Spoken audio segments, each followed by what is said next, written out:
NBA now and forever.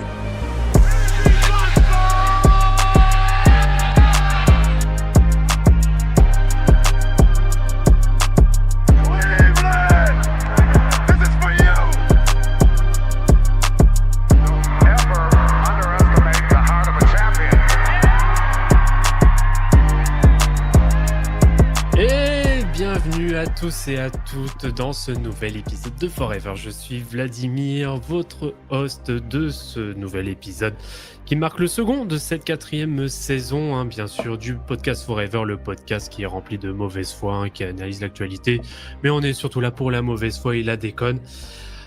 Et je suis content d'être là, voilà. Je tenais à le dire et je vais en profiter donc pour vous présenter le cast de cette semaine. Donc nous avons notre premier larron qui a annoncé d'entrée jouer le titre depuis les performances de Dalton Knecht et de Bronny James, même si c'est que les Lakers vont dévisser comme Anthony. Et surtout, bien sûr, n'oubliez pas de suivre les petits jeux de mots et tout, on est en forme. Bien sûr, n'hésitez pas à suivre son podcast Globe Talker, disponible sur toutes les plateformes, bien évidemment. Je parle de Samuel. Comment tu vas, Samuel ? Ça va très bien pour soutenir Joe Dalton cette année, qui va mener les Lakers au titre et qui va être rookie de l'année. Voilà. Oh là, tu t'avances bien pour le coup. On a du mauvaise foi et en plus on n'est jamais dans l'excès chez Forever. Non, tout à fait. C'est pour ça que je te déteste depuis 2008. Notre deuxième compère est une partie prenante du débat de cette semaine qu'on vous déroulera tout à l'heure. Il est en mission, je me répète un petit peu, en mission Alamo, pour être précis. Je n'ai pas innové depuis la semaine dernière. Je parle bien sûr de Quentin, qui ressemble d'ailleurs à Stan Van Gundy, pour ceux qui ont la vidéo. Comment tu vas, Quentin ?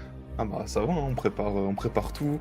Là en plus tu vois, Texas, expansion, Mexique, c'est pas trop loin.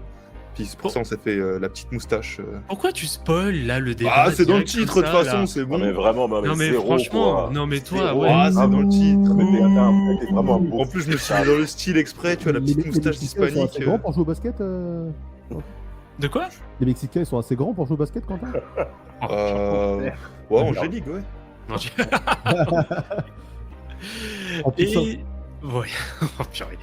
Et souvent, alors pour vous présenter donc le dernier des compères avant notre invité de la semaine, c'est une personne à qui on me demande souvent. D'ailleurs, on me demande à titre personnel comment tu fais pour autant optimiser ta fiscalité, ton patrimoine, etc. Je leur réponds tout simplement, c'est parce que je suis abonné à Damas. Comment tu vas, Damas ? Ouais, ça va, on est là, forever pour toujours, on est carré, prêt à la déconnade et que les Pacers frappent les Sixers, frappent ces connards de...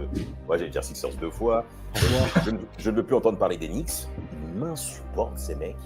Et enfin, qu'on en finisse avec le hit. Voilà. Il a critiqué les Knicks, on peut d'ores et déjà dire qu'il ne sera pas dans le prochain podcast. Oh. Voilà. Attends, c'est vrai, tu les supportes toi les Knicks, toi, un peu quand même ? Moi j'aime bien les Knicks, moi. Ouais, Vraiment. Toi, tout ce qui est gros Moi, match, j'ai toujours eu de l'affection, les Knicks New York, tu vois, il y a le côté dans le sang un peu, tu vois, il y a un truc. Ouais, c'est ton petit côté bandeur, ça, on le reconnaît bien. Évidemment. Un petit côté motherfucker biche. Exactement. East Coast Mass nigga motherfucker. Ouais. Voilà. Sans oublier mon portant chéri. Ouais, bon, bref, passons. Et notre invité de la semaine, qui est clairement devenu un habitué de la maison. Il a compris que la soupe était bonne, on est toujours bien accueillis, tu vois, comme chez Mémé. Voilà, quand tu sais que c'est réconfortant quand tu viens, la porte elle est toujours ouverte. Bien sûr, il s'agit de Vincent Poulain. Comment tu vas, Vincent ? Bah, ça va bien et vous, les gars ?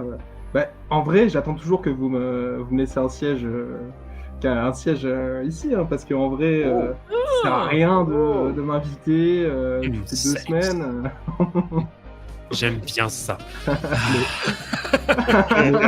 Vincent, en fait, c'est nous. Chez nous, on laisse toujours une assiette en plus au cas où il y a quelqu'un qui vient sonner à la porte et Voilà. c'est toi, Vincent.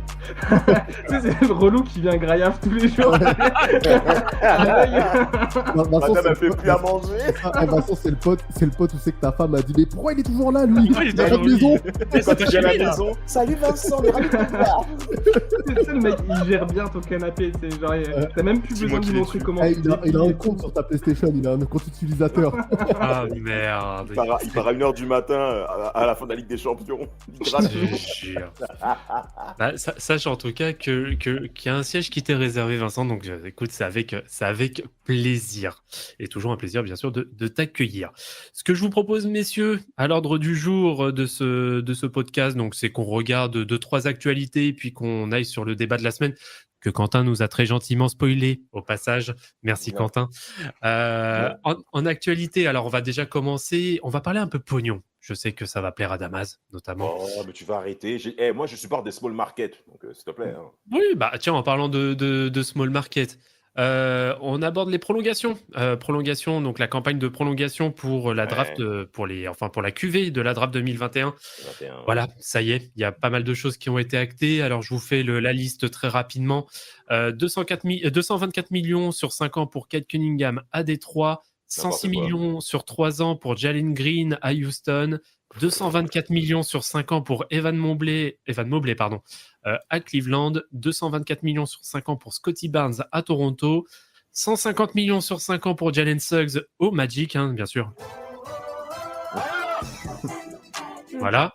224 millions aussi sur 5 ans pour Franz Wagner à Orlando, 39 millions sur 3 ans pour Moses Moody à Golden State. C'est peut-être la meilleure des opérations au passage. 54 millions sur 4 ans pour Corey Kispert à Washington, 185 millions sur 5 ans pour Alperen Sengun, 112 millions à Houston, 112 millions sur 4 ans pour Trey Murphy à Orléans, 130 millions sur 5 ans pour Jalen Johnson à Atlanta. 54 millions sur 4 ans pour Herbert Jones à New Orleans et 13 millions sur 3 ans pour Miles McBride à New York. Et pour terminer, 21 millions sur 3 ans pour Ayo Dosunmu à Chicago. Voilà. C'est pas cher, ça. Permettez que je remette mes lunettes. Vas-y. 224 millions pour Scotty Barnes. Putain de merde. Voilà, dis-le. Wow. Combien? Combien? Attendez, je la refais. Non, mais 224 millions pour Scotty Barnes. Merde. Masai Ujiri, je sais pas ce qu'il lui prend, mais oh là là là là là là là. C'est le contrat qui vous choque le plus? Non. Ah, ils ont de la thune à donner en vrai. Vas-y. Top 3. Il y en a un dans la même équipe qui choque peut-être un peu plus. Qui ça?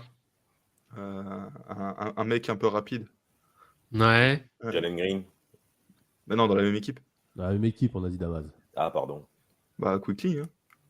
Bon, c'est pas dans le sujet, mais. Ouais, c'est pas le sujet, mais bon, lui, ça fait déjà quelques temps qu'il a prolongé. Oui, mais. Ouais, bah oui. C'est pour ça que Merci pour ce sujet, Quentin, ça fait plaisir. Je suis là pour rendre service, moi. Le projet Raptors, il est clairement un projet de reconstruction. Ils sont là pour perdre des matchs. Vas-y, je donne la thune à des gens. Vas-y, go. Hein. C'est des jeunes gars. Vas-y. En plus, Scotty Barnes, c'est quand même un bon joueur. Vas-y, go. Moi, le problème dans cette draft, c'est qu'il n'y a aucun mec qui m'impressionne spécialement et qui se trouve que donner un aussi gros contrat à tous ces mecs-là, c'est perturbant. Mais bon, quand t'as pas le choix, en même temps, genre. C'est le marché, mais ça. Ouais, c'est ça, t'es Détroit, t'as pas le choix. Que soit tu décides de miser sur Cunningham, soit tu vas aller te faire foutre. Donc, ce qu'il a montré quand il était en forme. Il est fort, il est bon, mais le problème c'est qu'il est fragile, mais très fragile, mais il est bon. Ouais, mais c'est bon, au même stade de sa carrière, on aurait dit la même chose de Stephen Curry alors qu'il n'était pas numéro 1 de draft. Bon, tu me diras, il n'était pas numéro 1 de draft. Mais tu vois, genre, quand même. Mais je le trouve, je sais pas, j'y crois pas. Tu fais quoi sinon Non, mais c'est le problème, c'est que t'as pas le choix, c'est un peu dans un cul-de-sac, quoi. Mais combien t'as dit sur Alperen Sengun? Alperen Sengun, c'est 185, je crois, si je me rappelle bien. 185 sur 5.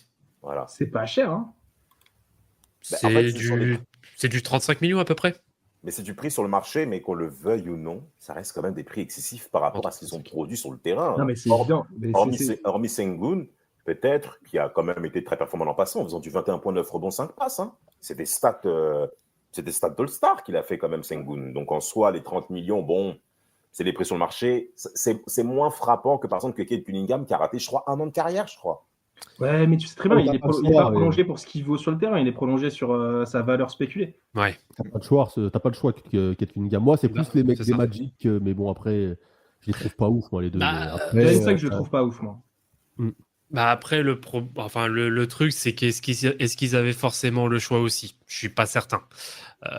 Parce que bon, après, t'as aussi je pense que tu avais une optique de continuité et bah voilà, il fallait mettre le tarot pour assurer cette continuité. Bien sûr. Donc, Jalen Suggs, c'est vrai que ça fait cher payer quand même, 150 Vraiment. millions. 150 millions. Ouais. Hein. Mais je Pour pense, une je bonne pense saison. je pense qu'il paie un peu la belle le truc saison de pas des avoir Magic. réussi à prendre un gars. Tu sais, il y avait les rumeurs Klay Thompson, mais Oui. on savait tous que c'était une mauvaise idée. Mais je pense qu'ils ont dû être actifs sur Paul George. Ouais.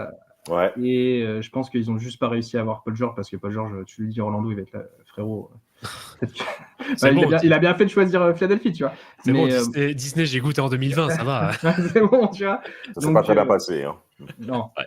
Et c'est clair. Et donc, je pense qu'ils paient un peu ça. Ils se disent, vas-y, quitte à pas réussir à choper quelqu'un, autant Ouais, prolonger mais- tout le monde, quoi. Ils vont rester sur une stabilité en fait, Orlando. Oui, ils ont payé pour la stabilité, effectivement, Samuel, avec déjà les deux larrons aux ailes, là, avec Wagner et Benchero. Et Suggs, en fait, il caractérise aussi la très belle saison du Magic en défense, hein, parce que de base, c'est un profil défensif et ils sont quand même assez bien recherchés dans la ligue. Et vu le taf qu'il aura sur les postes arrière là qui vont arriver, à lui maintenant de faire valoir ses 150 millions pour qu'une perf au Magic puisse arriver à la rigueur en demi-finale de conférence Est. Là, on arrivera printemps prochain en se disant, bon, mais quand tu regardes les stats sur les trois Est-ce premières que c'est années, vraiment ça l'objectif? En vrai, est-ce le que c'est Magic passe en vraiment demi-finale. réalisable? Que le Demi-finale, Magic passe en demi. c'est compliqué, hein. T'as quand même pas mal d'équipes. À l'Est, T'as New York, Boston, Cavaliers, Sixers. Pas des Parce que là, clients. Ouais, mais les Sixers, on sait très bien que c'est des trous du cul, donc en fait, ils peuvent Commence sortir- pas. Après, il faut voir, je sais pas, j'ai pas suivi Paul George à quel point il s'est blessé en pré-saison. Là, c'est juste que là, Une vingtaine pour de le moment, il est juste out pour le premier match. Hein. Ok, donc c'est pas si méchant, quoi.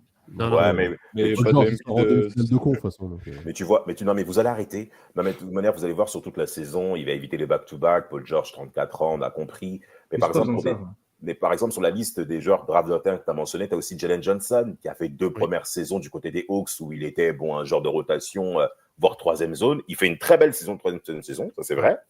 Mais 150 millions de dollars. Je pense que c'est un pari sur l'avenir aussi. Je pense C'est que les prix d'Amazon. Et puis c'est pareil, hein, c'est les prix. C'est les les prix. Hawks. Mais déjà, de 1, c'est pas un marché attractif, on est d'accord. Mais 1, c'est les prix, je suis d'accord avec vous. Mais maintenant, est-ce qu'ils s'accordent sur le fait que demain, ils peuvent les trader? Parce que tu peux les payer très cher après, mais quand tu n'as plus envie d'eux parce qu'ils ne sont pas performants et qu'ils ne répondent pas au plan d'action que tu as mis en place à l'année N, qui va les récupérer? C'est ça aussi, les franchises qui Tu se toujours un bloquent gars, avec tu mettras une des chiffres carotte au comme bout ça. d'un moment. ouais. Bah après, bah Il n'y a tiens. pas le Paris Saint-Germain pour la carotte, hein, non. Bah justement, tu abordes un peu le sujet transfert. Est-ce que la prolongation de Trey Murphy, c'est quoi? C'est 112 millions, je crois. 112 millions. Est-ce que c'est pas un clair signe pour dire à Brandon Ingram, bon, c'était bien sympa, mais ciao. Mais moi, je comprends toujours pas pourquoi il n'a pas été encore transféré, en fait. Mais je comprends Parce pas que je non pense plus. qu'ils n'ont pas d'offre qui les Les intéresse. intéresse suffisamment, je pense. c'est Donc, quoi les portes de sortie qu'il a? Bah, la porte de sortie qu'il a, pour le moment, il n'y a pas grand-chose. Hein. Ouais, Non, mais c'est il aurait pu aller aux Kings. Kings. Bah, en fait, faut voir après derrière, peut-être que avec par rapport à Ingram, peut-être que Griffin, le GM de New Orleans, va peut-être demander aussi une bonne contrepartie à côté, parce que bon, ça reste pas non plus n'importe quel joueur. Hein. Ouais, mais on se souvient la dernière fois qu'un GM des Pelicans a voulu une contrepartie, Ouais. il a laissé sa tête, tu vois. Ouais, Ouais, Dance, bien là. sûr. Et le- Ouais, Et pour finalement une offre qui était moins bonne que l'offre proposée, enfin on parle d'Anthony Davis, hein, du coup. Ouais, bien Et, sûr. bien sur l'offre qui était moins bonne au moment du trade que la première offre qui était au moment du All-Star Game, quoi. Ben, ce qui peut être intéressant, notamment pour les Pelicans, c'est parce qu'à l'intérieur, ils ne sont pas autant renforcés que ça. Au poste 5, ils n'ont pas grand monde avec Daniel Tice qu'ils ont pris l'été 24. Mm. Brandon Ingram, sur un poste 5, en termes d'un bon 5 majeur en trade, ça peut être intéressant. Moi, je leur propose un package avec Bronny James pour un petit retour. Un petit retour de Brandon. Allez. On remet Dilo, on fait Ingram, on va chercher Randall et c'est parti, là. Oh merde. T'imagines Back to the Future, le truc. Ouais. C'est Et ça. bah tiens, je suis étonné que tu te sois pas prononcé dessus, Quentin. Est-ce qu'il y a aussi un signal à interpréter du côté de Cleveland avec la prolongation d'Evan Mobley à 224 millions? Bah, de toute façon, ça a été annoncé par Atkinson, ça. C'est lui l'avenir? Bah, c'est ce qu'il a dit, tu vois. Il a dit qu'il voulait l'utiliser comme une des armes offensives principales. Il s'est un peu développé sur le tir extérieur, sur le tir à mi-distance là cette saison. Mhm. Ça reste un des meilleurs défenseurs, voire peut-être le meilleur défenseur de sa draft. Ouais. Ouais. Un des Et, meilleurs défenseurs à son poste en activité. Enfin, voilà. Tu vois. Alors, du coup, est-ce que dans ce cas, l'avenir de Cleveland est potentiellement sans Darius Garland? Potentiellement. Potentiellement. C'est possible, c'est tout à fait possible. Il a intérêt à être performant en début de saison, ce Garland-là. Hein, Vu qu'il y a eu la prolongation en plus de Donovan Mitchell. Mitchell, Mobley. Mais lui, de Jared Allen des aussi. joueurs que je pensais voir transférer cet été. moi. Ok. Ils étaient annoncés déjà à la fin de la saison dernière. qu'ils Ouais, devaient déjà. bouger, mais- Hein. Ouais. Exact, hein, déjà. Hein. Il y avait même Donc, des discussions 100 à un millions de moment dollars. avec les Lakers quand ça parlait déjà à la dernière trade. Ça parlait déjà d'un échange avec les Lakers. À un moment Ouais, et donné, puis avec les là, ça a Spurs pas aussi, on été suivi. pris. Enfin, Ouais. c'est surtout moi qui Ouais, il y a voulais eu- ça, mais. Moi, je mais ouais. Quand ça cherchait un troisième larron, là, il y avait Lavine et puis il parlait de Garland. Et au final, il n'y a eu Mm. personne et on s'est tapé à Shimura. Voilà. Ouais, vous êtes dans tous les trades de merde, vous, en fait. Ah oui, tu cherches, tu mets trade de merde et tu vois LeBron James GM comme ça. Ah, Voilà. putain. Voilà. Aïe, aïe, aïe. Bon, bah voilà pour les quelques prolongations qu'il y a eu sur la QV 2021. Sur la QV de 2021. On n'a pas parlé de Jalen Green. On s'en bat les couilles. Voilà. C'est mérité. Oh, mais arrêtez, oh. C'est mérité. Non, mais arrêtez, les Rockets. Mais j'allais même pas être méchant pour une fois. J'allais dire que c'était une bonne opération de la part du front office des Rockets. Par contre, sur seulement 3 ans, c'est vrai que c'est une bonne opération. C'est combien de dollars qu'il a ramassé celui-là 100 100. En deux, un truc comme ça. Ouais, attends que je te redise. Ouais, j'ai plus le chiffre là sous les yeux, mais c'est 100 et quelques. 106 millions. 106 millions. Ah, ouais, bah en soi, ouais. Ah, En t'as 3 trop- ans. ouais, c'est pas mal. T'as quoi? T'as. Ah, mais lui, il a une belle somme et au final, ça lui met aussi une petite pression d'être performant aussi. Absolument. Et la dernière année, elle est en player option. En vrai, moi, je trouve bien. pas ça con parce que d'un côté, les Rockets, tu démontes pas tout ton cap. Complètement. Pour un joueur qui est quand même irrégulier. Lui, du coup, comme vous avez dit, ça lui donne un peu de pression pour dire, tiens, si tu veux ton max, t'as 2 ans, t'as à peu près 2 ans pour avoir le niveau. Bien sûr. Et puis au pire, ça fonctionne pas, les Rockets, ils sont là, ils font Ils font le trade. Bah ouais, Bah, ça continue d'augmenter. pour le Il coup, lâche. c'est intelligent parce qu'en effet, ça lui donne, on va dire, 2 ans pour performer et amener peut-être Houston justement à un meilleur avenir. Et potentiellement, pourquoi pas? Après, on verra ce que l'avenir réserve, mais pourquoi pas devenir un potentiel All-Star? Et ça lui permettrait sous 2 ans de négocier peut-être une prolongation une super extension pour le coup. J'espère pour lui qu'il finira pas comme Steve Franchise, qui a des facultés émotionnelles plus qu'absentes. La Aussi, drogue. il va faire un duo de choc avec Jabari Smith pour le plus grand plaisir de ton Attends pour On va voir spoiler. le nouveau Kobe et Shaq à Alors. Houston. C'est Kobe et Shaq avec chaque version Cleveland et Kobe version 2016, c'est ça? Ah, tout Oh à fait. là. Non, mais juste pour rajouter quand même que les Rockets, selon le Media Day qui a eu lieu début octobre, c'est une franchise qui a très faim. On verra. Ouais, bon, Comme on On va verra. avoir faim, mais. Comme les 15 autres de l'Ouest. Ouais, Non, personne il a ne raison, s'attendait à ce que les Rockets puissent performer comme ça il l'an vient passé. d'avoir faim, mais Arrêtez. Quand même, tu faisais du recrutement un peu XXL l'année dernière. Heureusement que tu as progressé, quoi. Ouais, T'as bien arrêté sûr. d'être à 20 wins. Oh, vous êtes méchants. Udoka a été intéressant. Moi, j'ai envie de voir ce qu'ils vont Non, faire mais cette je année. dis pas Ouais, l'inverse, quoi. Je l'ai ils même ont- dit qu'ils ont ils fait ont- une assez bonne saison. Ouais, ils ont été intéressants sur février-mars, quoi. Oh, mais pourquoi vous pleurez? Ou janvier-février, je sais plus exactement, mais Ouais, ils ont février, souffert. mars, ouais. C'était très Ouais. compliqué. Ouais. Il y a Non, un mais autre- c'était quand même mieux que prévu. Mais c'est Bah clair que. oui. Mais faut pas oublier quand même, c'est vrai ce que tu dis, qu'il y a eu un recrutement XXL. Hein, ça, je veux dire, les arrivées et tout, les mecs, ils ont mis du dollar sur la table.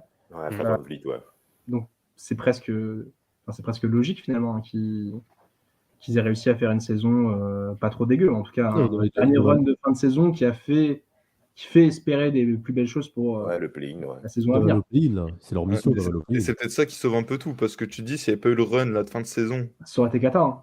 Oui, Parce qu'avant ça, je sais pas si on se souvient, hein, jusqu'en décembre, c'est l'équipe la plus dégueulasse à avoir joué de la ligue. Hein. Et pourtant, Oui. Dieu sait que j'ai maté les Spurs. Hein. Et pourtant, Dieu sait qu'il y avait les Lakers l'année dernière. Ouais. C'est vrai. Dieu sait qu'on a eu les bugs de Adrian Griffin aussi. Oh putain. Oh putain, la souris là. Parce que moi, Jérémy Sohan, meneur, et puis Champagny dans le corner, je me suis parti, tu vois. Ouais. Ça faisait mal aux yeux, c'est sûr. Bon, voilà pour les prolongations de la QV 21. Deuxième actu, bon, ça va être très rapide. Nike qui prolonge en tant qu'équipementier officiel de la NBA jusqu'en 2037, donc pour 12 années supplémentaires. Voilà, est-ce que vous avez quelque chose à dire dessus, La somme a été dévoilée. L'oseille. Losaï? Vincent a parlé, je crois. Oui, Ouais, la somme a été dévoilée ou non, pas à ma connaissance. Mais bon, là, ouais, c'est plusieurs milliards. Hein. il y a des zéros, beaucoup quoi. de zéros. Ouais, il y a du zéro, en effet. Il y a du Juste, zéro. est-ce qu'on peut leur demander de refaire des beaux maillots pour les City?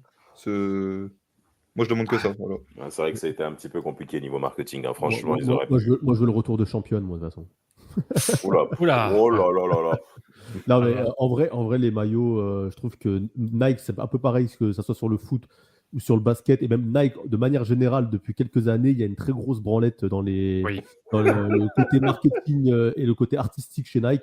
Il n'y a plus rien d'innovant, il n'y a plus rien de stylé, ils font que de ressortir des modèles qui étaient sortis oui. il y a 15 ans avec des nouveaux coloris. C'est vrai. Les maillots de foot, ils sont dégueulasses chez Nike. Autant chez Adidas, ils ont réussi je trouve, à refaire des petits maillots pas mal dernièrement, avec un côté un peu rétro, mais en même temps rajouter une petite touche de nouveauté, etc. Il y a eu de la création, il y a quelque chose qui a essayé de se faire. D'ailleurs, Adidas est revenu, même pour le lifestyle, en haut de la... On l'affiche. sur le devant, ouais, parce qu'à un moment ça avait disparu Adidas, là ils sont revenus. Mais Nike, je suis désolé, depuis un moment, tu rentres chez Nike aujourd'hui, il n'y a plus rien de. C'est devenu classique de chez classique, des modèles vilains comme tout. Non, franchement, c'est. Et tu regardes les maillots de foot, les maillots de basket, pour moi, c'est le même combat. Hein. Il n'y a rien d'innovant. Ils te mettent leur putain de logo, leur virgule, et après, c'est fade. Il n'y a rien. Ouais, mais attends, des fois, ils retournent la virgule. Ouais, parfois, ils mettent plusieurs virgules maintenant. Ou des fois, ils mettent dans toutes lettres Nike, des fois, ça dépend aussi. Le fois, il y avait un moment, ils ont sorti leur connerie, là, leur survêt avec 2 Nike dessus. Ils avaient fait ça au moment. Non, c'est vilain. Franchement, mais bon, ça marche. Les gens, ils continuent de consommer Nike parce que c'est Nike maintenant, ils sont implantés. C'est une notoriété éternelle. Ouais, c'est une notoriété éternelle. Mais franchement, ça fait peut-être 2-3 ans, je trouve qu'il y a une vraie branlette dans les studios chez Nike où ça fout pas grand-chose. Hein. Tu insistes sur ce mot branlette. Hein. Oui, parce que pour moi, ils branlent rien. Franchement, il n'y a rien. Il y a rien. Tu vas chez Nike, là, aujourd'hui, tu achètes encore une paire de Air Force parce qu'il n'y a rien. Oui. Il n'y a rien, il n'y a plus de nouveautés, il n'y a plus la paire qu'avant, il y avait un modèle qui sortait. Puis ça ressort les anciennes TN et tout, là. Ça ressort, oui, ça ressort les anciennes ressort TN, tout, en fait. ça ressort les anciennes Air Max, ils changent les coloris. Maintenant, comme il n'y a plus d'idée de coloris, ils sortent des coloris dégueulasses en plus. Des trucs un peu fuchsia, des mélanges de couleurs et tout. Ils te font des trucs à la con comme ça. Ils ont ressorti les chocs, tout, mais il n'y a plus rien d'innovant, il n'y a plus de créativité, il n'y a plus rien. De la merde. C'est de la merde, voilà. Voilà. Non, mais ce qui explique aussi la perte de marché de Nike auprès des sponsors, des gros joueurs NBA qui commencent à signer vers Anta, Reebok, mais Damas a raison. Mais Damas, t'as raison, parce qu'au final, maintenant, il y a plein de joueurs qui partent ailleurs que chez Nike. Tu regardes même au foot, le Brésil va passer ailleurs que chez Nike. C'est un événement de ouf si ça arrive. C'est incroyable. Ça se passe. Même le Brésil qui part, c'est comme si tu vois Team USA là bientôt là, tu les vois sponsorisés par Under Armour quoi. Par Kappa, comme le FTMS. Par Kappa, ouais. Non, franchement, il y a un vrai problème, mais bon. Écoute, ils ont pris leur bifton jusqu'à 2037, c'est ça 37, c'est ça, 37. 2037, bah écoute, on va se taper des maillots de bain jusqu'à 2037 et du coup, on ira les acheter sur DHgate. Voilà. mais toi, toutes ces histoires avec Nike, ça me fait penser à la dernière déclaration de Jalen Brown. Ouais. Avec les histoires de Team USA et tout ça, 2028. Oui. J'ai vu ça passer tout à l'heure, où il a dit bon, bah, si c'est toujours Nike, bah tant pis, je ferai pas Team USA. Tout à fait. Bon, c'est encore un autre problème, mais ça. Il y a déjà des conflits d'intérêts. Mais c'est les guerres d'influence, c'est ça, ouais. C'est clairement une guerre d'influence avec le cas Jalen Brown. Donc, bon, on verra bien en effet ce que ça donne. Bon, en espérant en effet qu'il y ait un peu mieux. Si Jalen Brown, il est double champion NBA, s'il y a un autre titre qui arrive, ça va être difficile pour Team USA de dire non à Jalen Brown dans le futur. Ouais. Faut voir. C'était qui à l'époque là qui avait dû cacher C'était pas Dwight Avec l'USA où il Adidas. devait cacher les. Ouais, avec Adidas et tout. Ouais, je crois. Ah il bah, Ouais, ça me dit un oui. truc, ça. Oui, Ouais. oui, Ouais, tout parce que à de fait. base, c'est un homme d'Adidas, là, avec la super pub qu'il avait fait avec Djokovic. Avec Derrick Euh, Rose, la Derrick campagne Rose. de pub face don de l'ail. Et puis Ah, il devait c'est cacher des trucs Adidas, machin, ou les trucs Nike, je sais plus, mais il devait cacher une démarque justement quand il y avait des photos. Ouais, bah ça c'est pas Mais tu étonnant. vois, si je voulais avoir du beau matériel, du beau contenu basket, enfin des beaux vêtements ou autre, Adidas, ça bosse mieux. Hein. Pourtant, je suis un fan de aujourd'hui. Nike, moi, de base. Hein. Je suis pro Nike, hein, mais Bah. Adidas, actuellement, ça bosse mieux. Hein. C'est plus. En fait, le Ça bosse truc, c'est que, et j'ai l'impression que c'est un peu comme ça, en fait, c'est un peu l'inverse de ce qui s'est passé au début des années 2000. C'est ça. Au début des, au début des années 2000, c'était Nike qui avait le quasi monopole sur tout. Bien sûr, Enfin, monopole.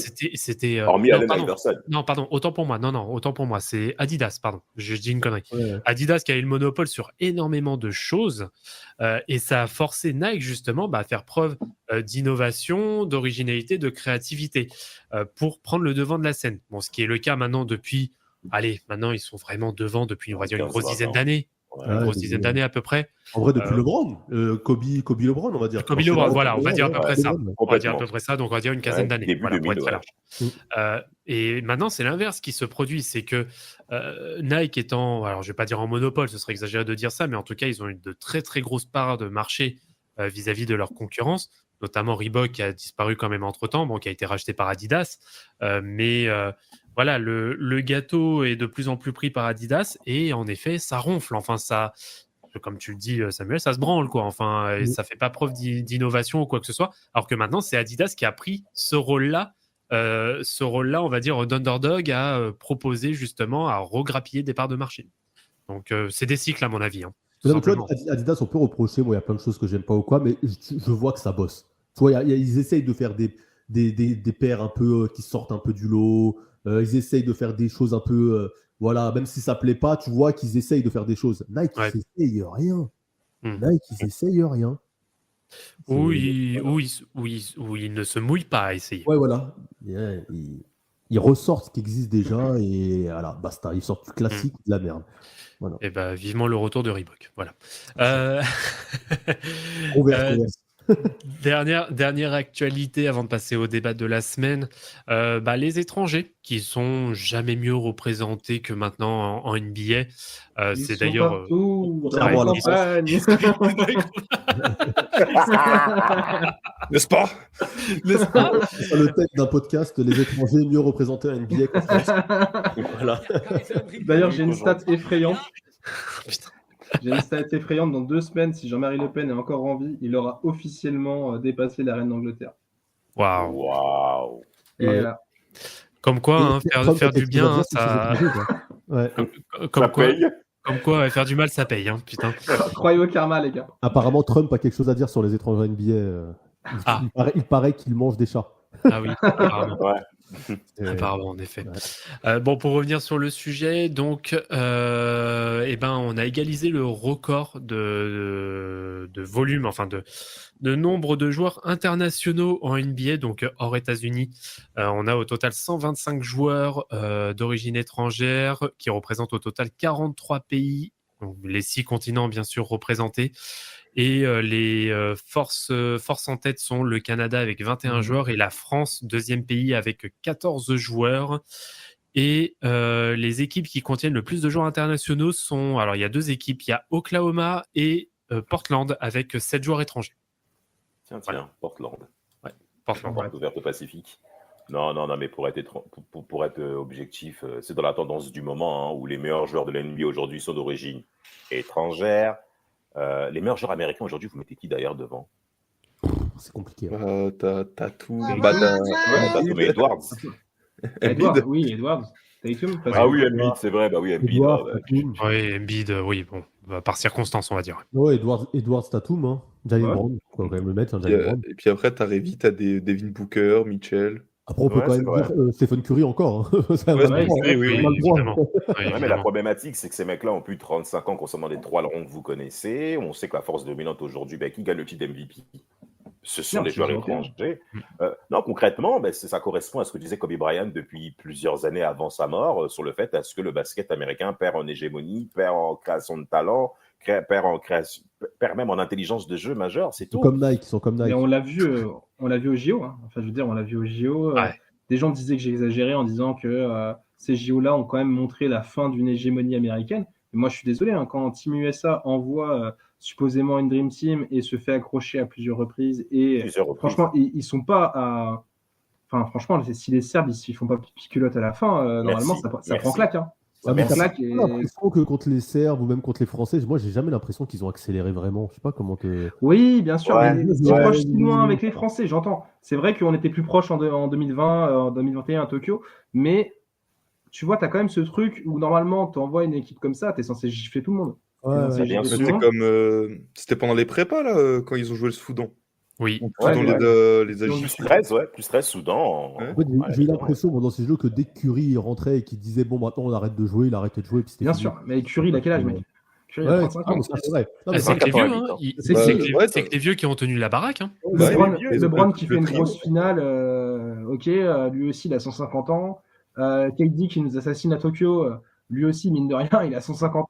Enfin au bout d'un moment, mais c'est le problème, c'est qu'ils n'ont pas fait de transition en vrai les Américains. Après même les jeunes qu'ils ont pris, ils les font pas jouer. Mais enfin, je pense qu'au prochain JO, s'ils arrivent avec leur génération, moi je à Los Angeles. Je te dis pas que l'hégémonie américaine allait terminer, tu vois. Je dis pas que les Américains vont plus gagner dans les années à venir. Ce que je te dis, c'est que ça sera plus aussi évident que ça l'a été par le passé et ça sera de moins en moins.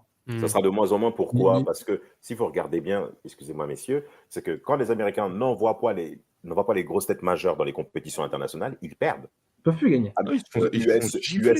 US équipe B, US équipe C, nous-mêmes on les avait battus en quart de finale d'un championnat du monde français, c'était terminé. Mais en plus de ça, regardez les staffs des équipes NBA, des franchises NBA, bon nombre d'assistants sont maintenant serbes, espagnols, italiens, et qui commencent à avoir une certaine influence auprès des Américains dans leur formation. Donc, regarde le cas Coley Atkinson. Ouais, bien sûr. Atkinson qui était assistant coach de Coley qui débarque aux Cavs là pour être conseiller. Consultant plus, machin. Ouais, il est assistant coach, quoi. Bah, il va attendre qu'une place. Grave. Non, mais il n'y a pas un problème avec le basket actuellement aux États-Unis? Parce que j'ai vu qu'il y avait peut-être un désintérêt chez les jeunes, notamment. Alors, par rapport à ça, moi, je vous invite à regarder c'était le tout premier épisode de la saison 3 qu'on fait sur la formation. Sur la formation américaine. Parce que on parle justement de tout le système AAU et compagnie.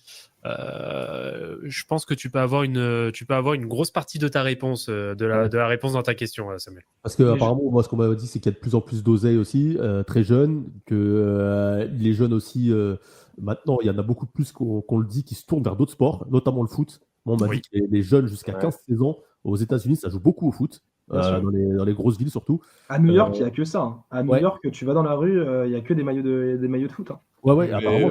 Après, même, ça date pas d'aujourd'hui, j'ai l'impression. En fait, le problème, c'est que il n'y a pas le système universitaire avec le foot. Donc, ce qui fait que la plupart des gamins, ils jouent au foot, jusqu'à 15 ans, je te dis une connerie. Et qu'une fois qu'ils arrivent. En fait, il n'y a pas assez d'oser à l'université avec le foot. Donc, après, quand ils arrivent aux études sup, au lycée même, ils lâchent le foot pour se mettre au basket. Donc, on se retrouve parfois avec des mecs qui n'ont jamais fait de basket avant 16 piges et qui se retrouvent au lycée à commencer à jouer au basket. Genre. Regarde Jabari Smith, typiquement. Tu vois, c'est même pas pour le clasher, tu vois. Il a commencé à 15-16 ans. Alors que son père. Après, en vrai, des profils comme ça, on a toujours dans le basket. Il y a toujours des mecs qui. Et moi, je pense. Il y a sûrement un problème de formation, mais on est aussi sur un sport qui s'est tellement globalisé que forcément, t'ouvres la concurrence à tout l'international avec des moyens qui sont développés, qui sont plus les mêmes, tu vois. Genre, tu vois ce qui se fait en billets là actuellement. C'est sûr que dans 15 ans, il y a des monstres. Ils vont nous sortir des monstres de pays d'Afrique dont on ne soupçonnait même pas qu'il pouvait y avoir une équipe de basket là-bas.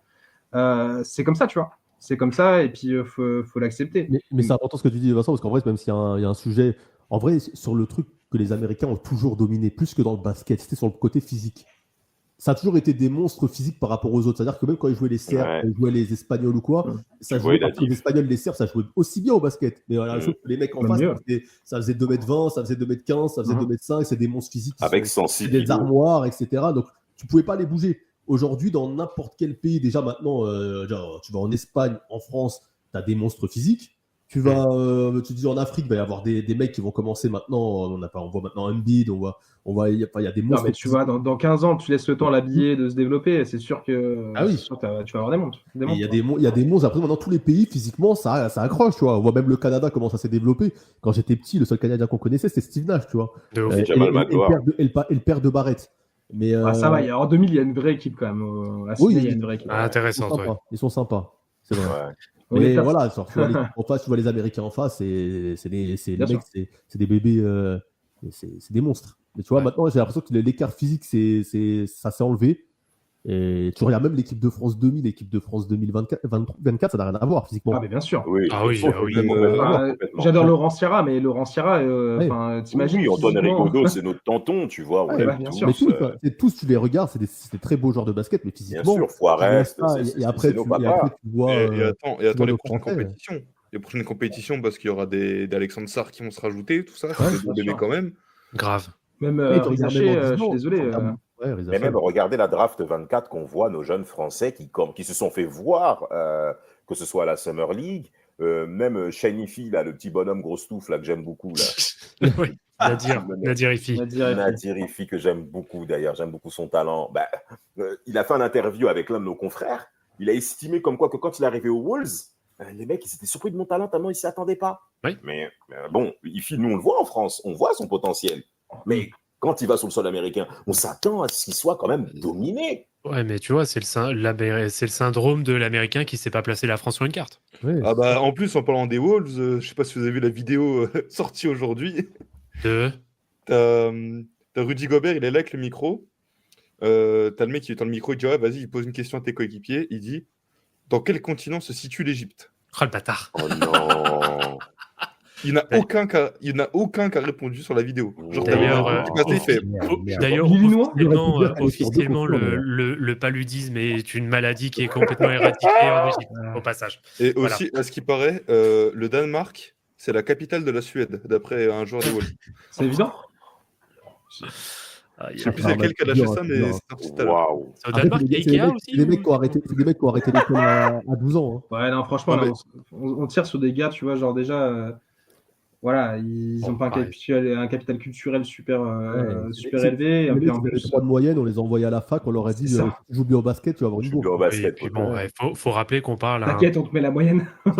Je veux pas être condescendant, mais on parle d'un peuple qui tire au Glock sur des tornades. Bon, voilà. Voilà. Alors, c'est une activité tout à fait saine. Dans l'Oklahoma, ça se fait. Aïe, aïe, aïe. Bon, allez, on Ah, fait. c'est quand même mieux de tirer sur des tornades que sur des noirs. Enfin, soit disons pas tant. Continuons. Ça, c'est en effet. Je te l'accorde. Voilà. Je préfère. Je te l'accorde, celui-là, Voilà. en effet. Voilà. Allez, sur cette belle transition, ce que je vous propose, messieurs, c'est de passer au débat de la semaine, comme d'habitude, hein, comme toutes les semaines, qui est introduit par notre Loris national. Bonjour et bienvenue à tous dans ce comité du board de la NBA. Aujourd'hui, nous allons aborder tous ensemble un sujet très important. Miles Bridges, Josh Primo, Mason Greenwood, Monsieur Catch and Shoot, sortez de la pièce, s'il vous plaît. à se faire encadrer. Non, aujourd'hui, nous allons parler de la future expansion de la Ligue. Mais Monsieur Argent, du coup, il va falloir réduire le nombre de matchs et de déplacements par équipe. Non, je ne crois pas, non. Dans ce cas, le comité directeur n'approuvera pas ce vote. À ce moment-là, pas d'expansion. Oh que si, il y aura une expansion. Non, pas d'expansion. Si. Oh, what the f... Expansion du territoire.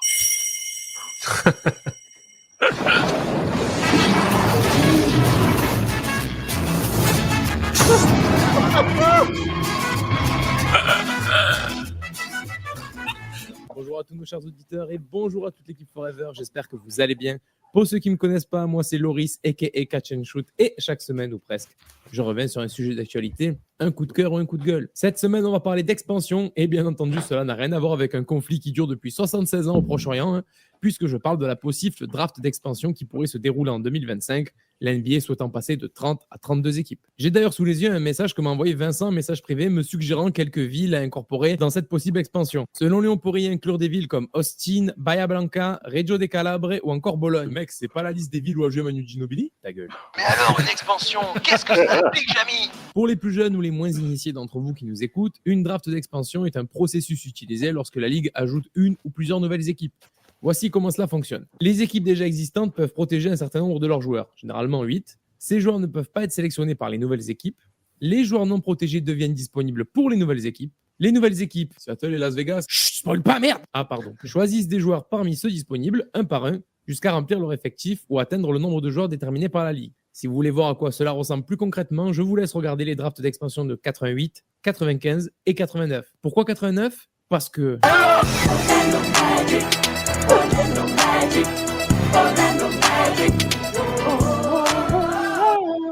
Adam Argent compte rajouter 2 nouvelles équipes à ce jeu, bordel.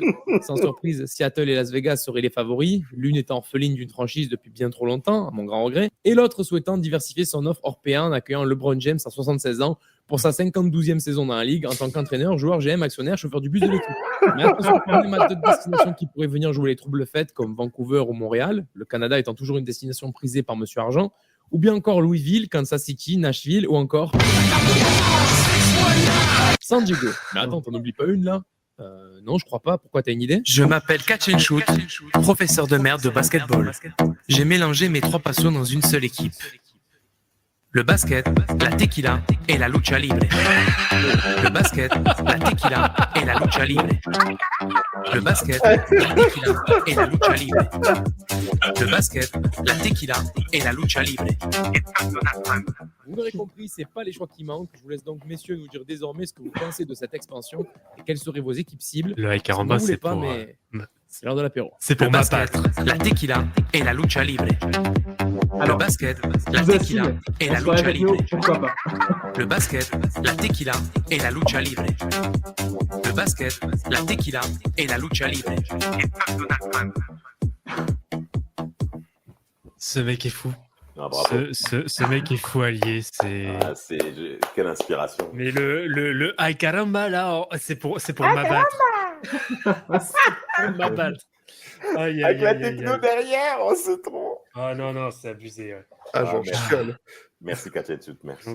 Voilà, c'était Loris pour l'introduction du débat de la semaine. Alors, pour vous remettre un petit peu en contexte aussi sur pourquoi ce débat-là, c'est notamment suite à un appel à témoins ou un appel à dialogue de la part justement de Vincent sur Twitter il y a un peu plus d'une semaine. Donc sur lequel ça a suscité justement cette invitation parce qu'apparemment il aurait une certaine théorie sur l'expansion. Donc on va dire que je globalise un peu le sujet. Grosso modo, l'expansion, ça implique quoi derrière ? Alors il y a plusieurs aspects à entretenir. Tu vas avoir à la fois donc des aspects, on va dire stratégiques et sportifs. Il va y avoir aussi de la logistique et organisation, des impacts financiers et économiques, ainsi que des impacts sur les joueurs et des perspectives, on va dire, un peu plus globales. Alors, on va pas aller forcément jusqu'à de la géopolitique, mais des perspectives internationales qui peuvent être intéressantes, qui peuvent être explorées. Est-ce que tu souhaites, Vincent, peut-être introduire plus ou moins la théorie que tu avais ou aborder des axes que tu voulais mettre en avant peut-être ? C'est comme dans les bons documentaires complotistes. Hein. Je vais quand même laisser la théorie pour la fin. Là, au départ, je vous endorme un peu en vous parlant un peu de pi, les pyramides et compagnie.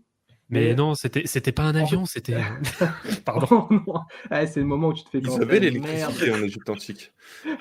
Des années de bon service pour finir cancel. En gros, je pense que déjà on fait un constat, c'est que je pense qu'actuellement, il n'y a jamais un commissionnaire dans l'histoire de la NBA qui n'a été aussi puissant que Adam Silver l'est actuellement. Jamais un commissionnaire n'a jamais été dans une situation de force tel que Adam Silver l'est actuellement. C'est-à-dire que ça fait quand même 10 ans qu'il est à la tête de l'NBA, parce qu'il commence en 2014. Ouais. Et il a passé ces 10 premières années à essayer comment on va dire ça poliment, de nettoyer les merdes qu'on lui a laissées sous le tapis. C'est-à-dire que Stern, on dira ce qu'on veut, évidemment, il a eu, on parle de 30 ans à la tête de l'NBA, tu vois, c'est pas rien. Oui, blablabla, le gars qui a sauvé la NBA, bref, tu connais le truc. Ouais. Mais les 10 dernières années, elles ont été compliquées, tu vois. Même, on peut même pousser plus loin. Les 15 dernières années, elles ont été vraiment compliquées. avec des franchises qui ont bougé, notamment Vancouver. Hein, ça a été l'un des plus gros carottages de l'histoire de la NBA, hein, Vancouver.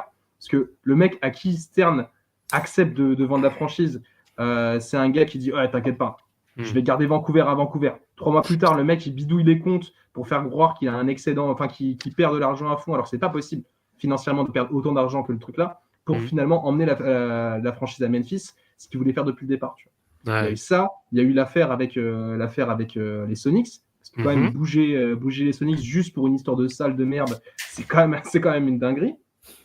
Derrière, t'as la carotte, t'as tout le bordel avec les Kings. Je sais pas si on se souvient, mais les Kings, combien de fois ils ont failli sauter. Il y a un moment où les Kings ont failli être les Sonics d'ailleurs. Hein, on l'a oublié ça. Hein, c'est parce que la NBA avait la chance que mince, comment il s'appelle Dave Bing, non? Non, pas Dave. C'est pas Dave Bing. C'était le meneur des Suns 93, Johnson. Kevin Johnson, qui devient maire de Sacramento, etc. C'est ça, et qui fait des promesses.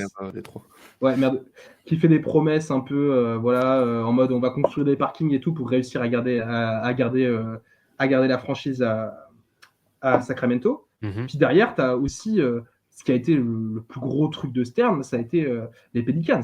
Les Pelicans qui ont été un gouffre financier de malade.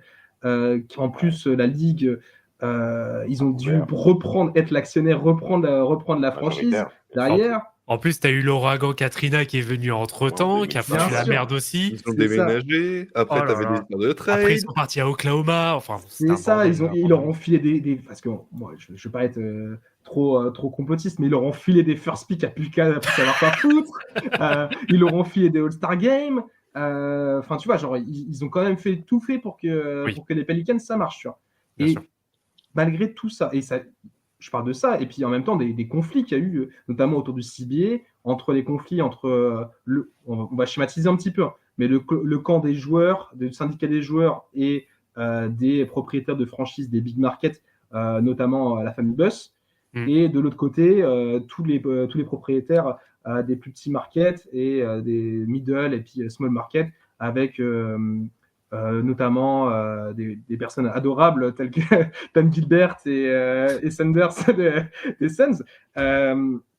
Et du coup, il y a eu tout cet affrontement-là. Ça aussi, ce qui a d'ailleurs emmené au lockout en 2000. C'était quoi le lockout? 2013 2011. 2011. Ouais. En 2011. Donc voilà, je veux dire, quand Silver arrive, il a quand même pas mal de merde sous le tapis à gérer. Il l'a géré à sa manière. Et il l'a même très bien fait parce que, mine de rien, toutes les franchises qui étaient menacées de disparition aujourd'hui ne le sont plus. Même les Pelicans, c'est le dire. Maintenant, les accords du nouveau CBA, il n'y a pas eu de menaces, de lockout. Tout le monde a l'air assez OK avec ça. Et même, il y a même eu des concessions qui ont été faites justement au camp Gilbert et compagnie. Donc ça, pour le coup, il l'a très bien fait. Et dernier truc, j'ai perdu le fil de ce que je racontais. Mais en gros, on voit bien que le mec, là, sur les 10 premières années, il a réussi à se consolider un truc au point où finalement, il a plus de contestation. Ah oui, la crise Covid. Il a quand même géré la crise Covid qui était quand même, je veux dire, c'était un truc que tu pouvais pas imaginer que ça tombe dessus. Il l'a géré au mieux quand même. Enfin, je veux dire, la bubble, c'était peut-être chiant. Mais mine de rien, ça existe, ça a eu le mérite d'exister. Et puis, ça a été une sorte de prouesse un peu d'organisation. Ça a fait parler de la NBA. Donc, le mec, quand même, tu vois, genre, pendant 10 ans, il s'est établi comme un gars de compromis. En même temps, un gars avec qui on lui a fait pas, tu vois, genre, on va pas bouger une franchise dans son dos, on va pas rien faire, tu vois. Et donc, le gars, là, il est sur une situation de force telle que je pense que Adam Silver, c'est une personne qui a de l'ego.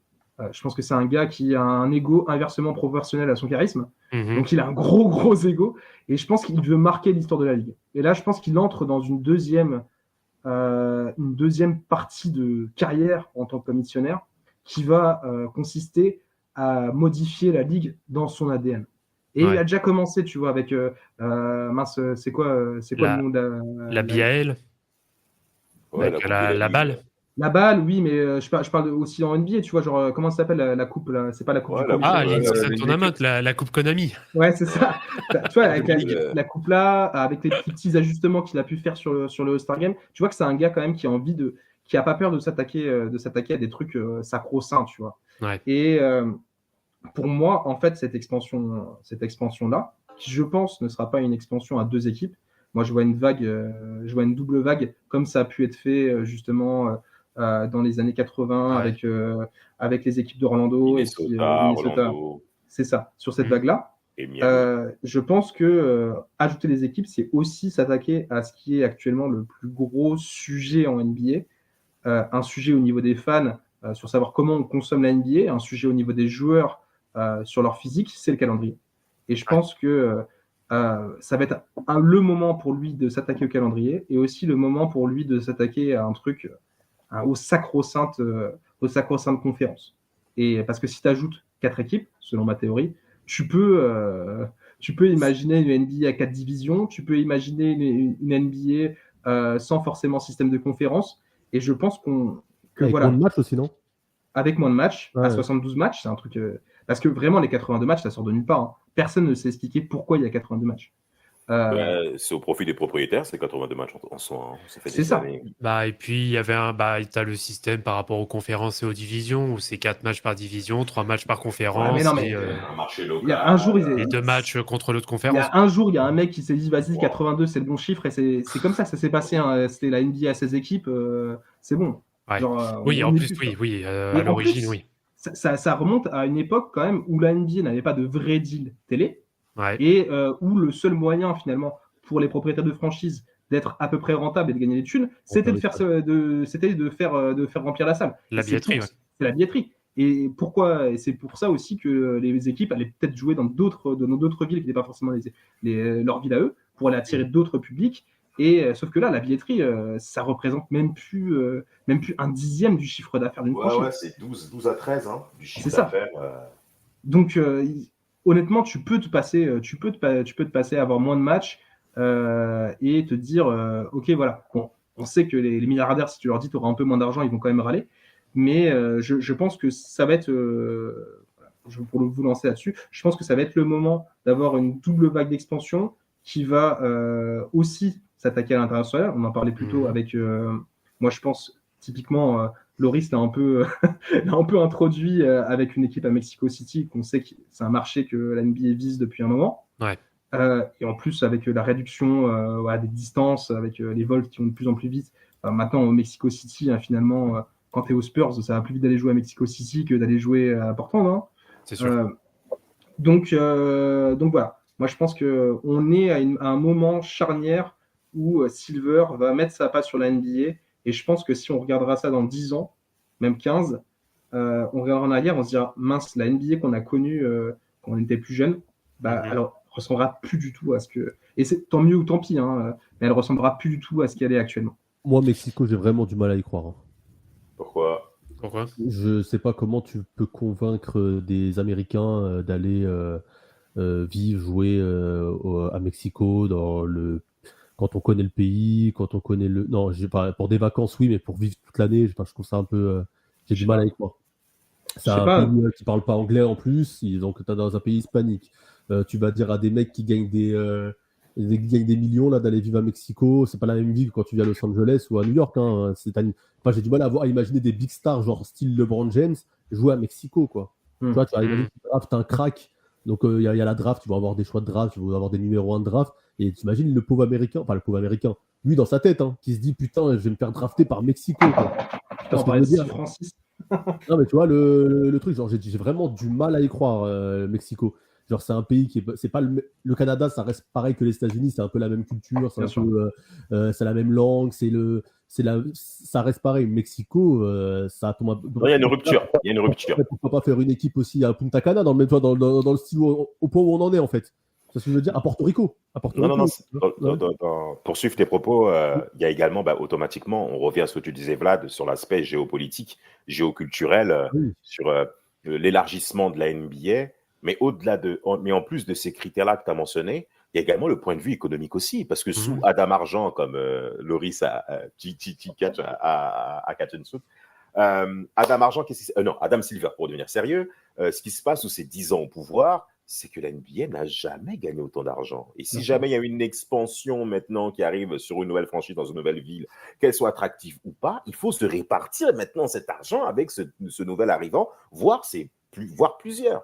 Donc automatiquement, tu as certains propriétaires qui vont dire, attends, tu m'envoies à Nashville, ok, mais est-ce qu'à Nashville, je vais autant gratter que je le fais à Memphis, que je le fais dans des marchés moyens comme Chicago, sans compter bien entendu la côte ouest de Californie et la zone atlantique, qui sont les deux grosses zones majeures du marché américain. Est-ce que si tu m'envoies maintenant dans des villes moyennes américaines, je vais autant gratter? Parce qu'il y a ce point de vue-là qui est intéressant, sans compter aussi l'aspect du marché local au niveau de la télévision. Parce que tu l'as bien dit tout à l'heure, Vincent, je gagne moins d'argent au niveau de la billetterie quand je suis une franchise NBA aujourd'hui parce que je suis diffusé pratiquement partout. Au niveau des streamings qui vont démarrer, on sait que la NBA va également récupérer un billet, mais ok, maintenant, pour quelle raison je vais aller là-bas si au niveau de la billetterie non plus il n'y a pas de retombée économique? Je vais encore mobiliser des gens, je vais encore créer des emplois.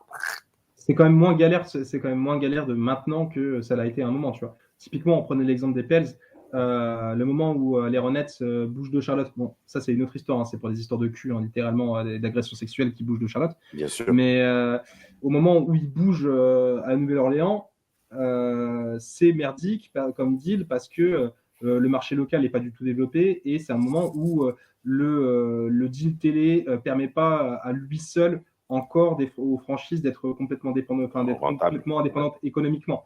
Là, c'est pas du tout une ville de basket de Nouvelle-Orléans. Ouais, non, bien sûr, t'as LSU à la rigueur, mais c'est tout quoi. Après, c'est surtout le football américain. Oui, c'est le football américain, bien sûr, les Saints tiennent la main, bien sûr. Non, puis les équipes universitaires surtout, c'est une grosse ville de NCAA. Et au-delà de ça, tu vois, genre là maintenant, tu peux te permettre parce que tu as des deals télé qui n'ont jamais été aussi lucratifs, qui sont sécurisés sur des années. Télévision locale, hein, bien sûr. Et bon, après, les deals de télévision locale, enfin, je pense que les franchises, ils n'ont plus rien à cirer maintenant parce que de toute façon, tout va être assuré par le streaming.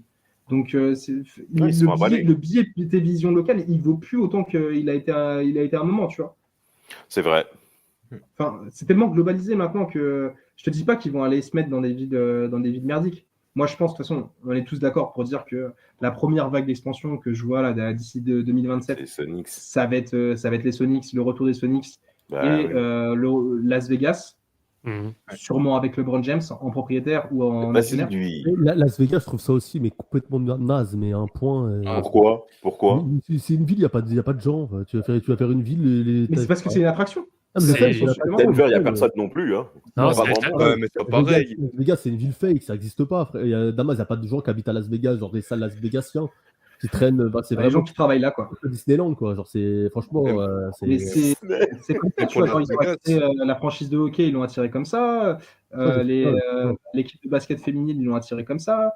Le basket, il y a quand même un côté, Vincent, je sais pas ce que t'en penses, il y a quand même un côté de base qui est quand même plus populaire. Ça reste un sport du peuple, entre guillemets, je sais pas, mec, voir une équipe à Las Vegas, je sais pas. J'aimerais bien te dire ça aussi, hein, en mode prolétaire, sortons nos paniers de basket, mais pas du tout. Enfin, mec, tu vas voir un match à New York au Garden ou tu vas voir un match chez les Nets, c'est des salles de touristes. Hein.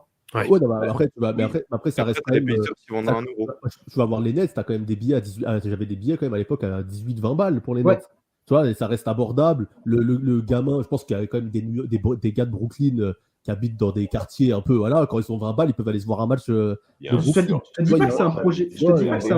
Attendez, pas tous en même temps, messieurs. Je te dis pas que c'est un projet que j'aime bien, Las Vegas. Moi aussi, franchement, j'aimerais bien voir une franchise dans une ville avec plus d'histoire, avec un autre côté. Mais évidemment, Vegas, ça fait partie de l'ADN de la ville où ils attirent des attractions, où ils prennent des gros artistes en show pendant 6 mois, où ils attirent des équipes. Ça va être juste une des attractions à Vegas parmi d'autres, en fait. C'est ça. Exactement. Surtout que Vegas, la piste qui émane là depuis quelques jours, ce serait un trio d'investisseurs entre Mark Cuban, Shaquille O'Neal et LeBron James. Que des connards. Samuel et Quentin. Non, franchement. Bravo. Il faut une idée de merde, tu les appelles les trois pour faire un bon truc de beauf à la maison. C'est que. Tu vas arriver. Tu vois les places du NBA Paris Game là où tu payes 300 balles, t'es derrière un poteau tout en haut. Là-bas, 300 balles, tu rentres pas. Mais bien sûr. Non, ça va être $1000, t'es derrière le poteau tout en haut. 300 balles, t'as le droit d'aller au shot. Parce qu'il faut que Las Vegas reste Las Vegas. Et ça, c'est la contrainte des différentes villes potentielles que vise la NBA, hormis celles qui ont historiquement un passif dans le sport, avec automatiquement Seattle en première ligne, ça c'est évident. Mais des villes comme ça, automatiquement, tu as la perspective où tu dis il faut que ça brille tout le temps. Parce que la ville, dans son histoire, est basée sur ça. Et est-ce que maintenant, dans le cas de l'NBA, ça peut rentrer ? Oui, mais ça va durer combien de temps ? Et à un moment, ça risquerait de saturer. À un moment, ça va saturer. Sans compter que Las Vegas n'est pas dans un endroit qui est typiquement aligné à cet aspect-là. Si Las Vegas rentre en NBA, ils vont attirer dans quelle division ? Oklahoma City, Denver, Portland, le Jazz. Que les campagnards. Putain, le match de merde Phoenix-Las Vegas. Oh, le derby. Non, c'est pas des matchs de merde. C'est pas vrai. Alors après, attention. Le derby du désert. Alors après, attention, il va falloir voir, et c'est l'un des aspects aussi qu'a mis en avant Vincent. Est-ce que le but aussi pour Adam Silver, justement, de faire assez rapidement une expansion, est-ce que ce serait pas de se retrouver un peu sur un format de championnat comme la NFL ? Alors la NFL, pour rappel, alors désolé, j'ai un chat dans la gorge. La NFL, c'est grosso modo, tu as 2 conférences et des divisions dans la conférence.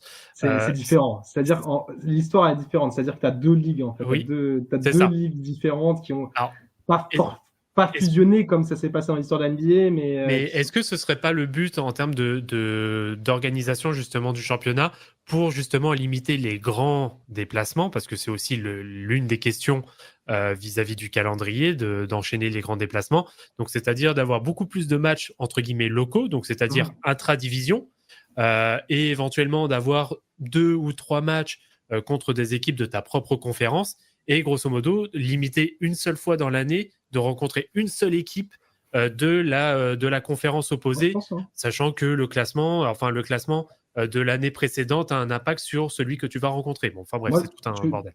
Tu vois, ma théorie là-dessus, c'est que si tu as une expansion, c'est une vague d'expansion à 4 équipes. Ouais. Donc, une première expansion en 2027 avec Seattle et Vegas, une deuxième avec ce que tu veux. Montréal, par exemple.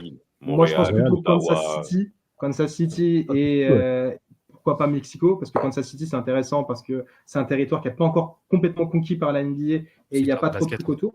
Et il y a un passif basket à Kansas City aussi. Les Kings, ils sont passés par là à un moment donné. Oui.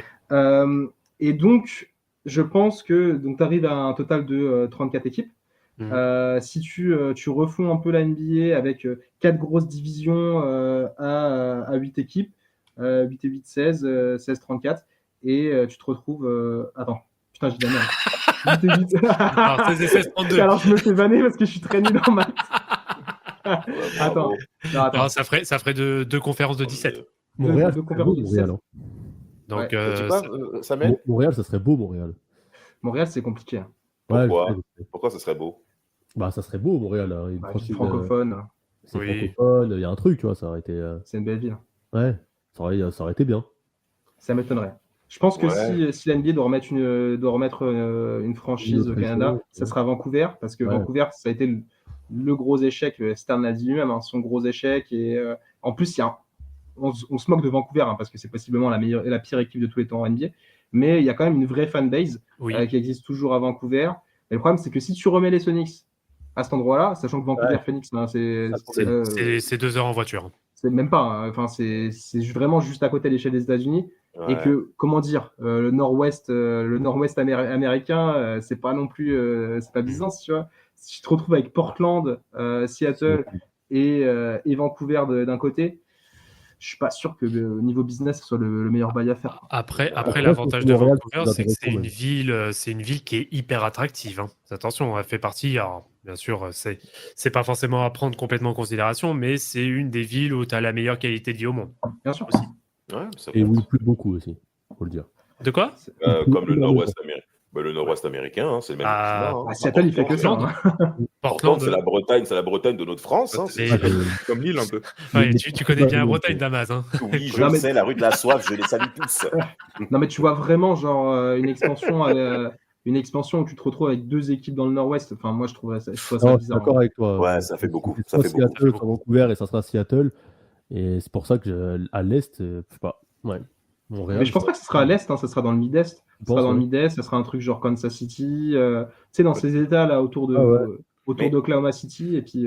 Et San Diego, San Diego San Diego, bah non, t'as déjà plein d'équipes en Ça fait Californie. beaucoup en Ouais, Californie. t'en as beaucoup. En fait, ce qui est difficile aussi pour Adam Silver, c'est qu'il reçoit des propositions de plusieurs investisseurs qui sont non américains. Ça, c'est aussi une donnée qui s'est clairement développée sur ces 5 dernières années, notamment avec l'Indien là qui détient les Kings là. Les Kings, Qui détient les Kings, dont j'ai oublié le nom, qui a une ribambelle justement d'investisseurs en Inde et autres sur toute la zone Asie du Sud-Est, où tu as pas mal de mecs qui sont prêts à rentrer dans le capital de plusieurs franchises NBA, et l'expansion, les coups de téléphone que Adam Silver mentionnait, j'en ai pratiquement très souvent. C'est pas facile à gérer cet aspect-là, mais en vrai, ça devient incontournable. Ça devient incontournable parce que aujourd'hui, la NBA ouvre la porte, au-delà même de Seattle, dont on sait qu'on toque la porte depuis très longtemps. Et d'ailleurs, il faut quand même saluer, il faut que Forever puisse saluer les personnes qui sont derrière Seattle depuis 2007, qui sont en train de toquer à la porte. Les gars, ils ont faim. Ils lâchent rien. Non, mais Seattle, c'est une anomalie qui n'est pas de franchise à Seattle. Non, mais c'est pas sérieux. C'est une anomalie. Ça a été une histoire de salle à la con, très truc politique. Enfin, vraiment te dire que la NBA a perdu une de ses franchises historiques là-dessus, c'est là que tu te dis quand même la fin de règne de Stern, c'était compliqué, quoi. Moi j'ai une proposition, c'est ma proposition NBA 2K. Je fais toujours une franchise dans le Bronx. Avec un maillot bien ghetto. Avec un maillot bien ghetto dans le Bronx. Pourquoi faire? Il y en a une à Brooklyn, pourquoi pas dans le Bronx? Il y a un truc. L'inflation est tellement énorme dans cette région de New York ou autre. Mais il y a un truc que Damas a soulevé, et moi je suis assez d'accord là-dessus, et je pense que ça, c'est le plan à long terme de Silver, c'est l'internationalisation de la NBA. Et je parle pas forcément de la NBA en tant qu'entité. C'est-à-dire que je pense que la NBA restera la National Basketball League et restera centrée sur le nord américain, sur le continent nord-américain. Par contre, on a vu la balle se développer en Afrique. Ça se développe bien. On a vu des contacts de plus en plus insistants entre l'Euroleague et la NBA. L'Euroleague qui aimerait bien installer une ligue fermée, elle aussi. Oui. On a vu la NBA aller dans les Émirats. On a vu les contacts qui peuvent exister avec le football la européen, Chine. Vincent. Le football européen qui, avec le modèle Ligue des Champions que nous voyons, ça répond quelque part à ce qu'on voit en saison régulière NBA. Et qui se transformera en Super League tôt ou tard. Bien sûr, on est d'accord. Et cette Super League, c'est une superposition au modèle NBA que nous voyons, où on a un premier tour en LDC actuellement au football européen qui va se terminer au mois de janvier. Donc, quand on a nos Lillois de Quentin qui sont dans tous les sens, parce qu'ils ont battu le Real Madrid aussi, il faut quand même le signaler. Bon, les gars, le délire s'arrête en janvier. Je pense que tu vois, genre, ces ligues-là, elles finiront par être interconnectées à bout d'un moment. Et tu te retrouveras avec une sorte de compétition à la fin pour déterminer le vrai champion du monde. Et puis, Noah Lyles, il ne pourra plus rien dire, tu vois. Mais je pense sincèrement que ça va finir comme ça. Et tu vois, là, je vous parlais en off tout à l'heure de chez Otani et puis du baseball au Japon. Et en fait, les Japonais, pour développer leur ligue, maintenant, les Japonais, il faut savoir que c'est la meilleure sélection au monde devant les Ricains. Et pour développer leur ligue, ce qu'ils ont fait, c'est qu'ils ont créé des ponts avec la MLB, mais aussi du sort de protectionnisme. C'est-à-dire que les mecs, quand ils décident de ne pas partir aux US à la sortie du lycée et qui signent en Ligue Pacifique, donc la Ligue japonaise, c'est les franchises qui décident quand ils peuvent les relâcher pour qu'ils aillent jouer aux US, tu vois. Et donc ça a permis aux franchises japonaises de créer une génération de joueurs, actuellement la génération la plus talentueuse, très forte. Des mecs comme Shohei Ohtani, Loli Sasaki et compagnie. Et tu te dis, en fait, moi j'ai l'impression que maintenant, si à terme, là je te parle dans 30 ans, que tu as des ligues un peu partout qui sont interconnectées, à la fin tu as un champion du monde, c'est pas impossible d'imaginer un système comme ça, justement avec un peu de protectionnisme, pour garder les joueurs européens en Europe, les joueurs africains, tu vois, genre sur leurs jeunes années en Afrique, potentiellement les joueurs en Asie, tu vois. Et puis, le même principe de la Coupe du Monde des clubs au foot. Le champion asiatique, le champion africain. Et puis attention, le championnat japonais, c'est vrai qu'on n'en entend pas énormément parler, mais il est en train de se développer comme pas possible, surtout que les investisseurs des clubs japonais, ils ont absolument aucune limite en termes d'investissement. Et là, ils sont en train d'amener les joueurs européens, les joueurs américains.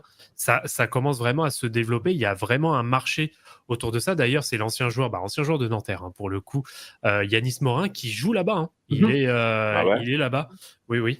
En fait, c'est la zone Pacifique qui se développe, hein, parce qu'il y a le championnat australien aussi qui a pris avec bon nombre de joueurs US NBA.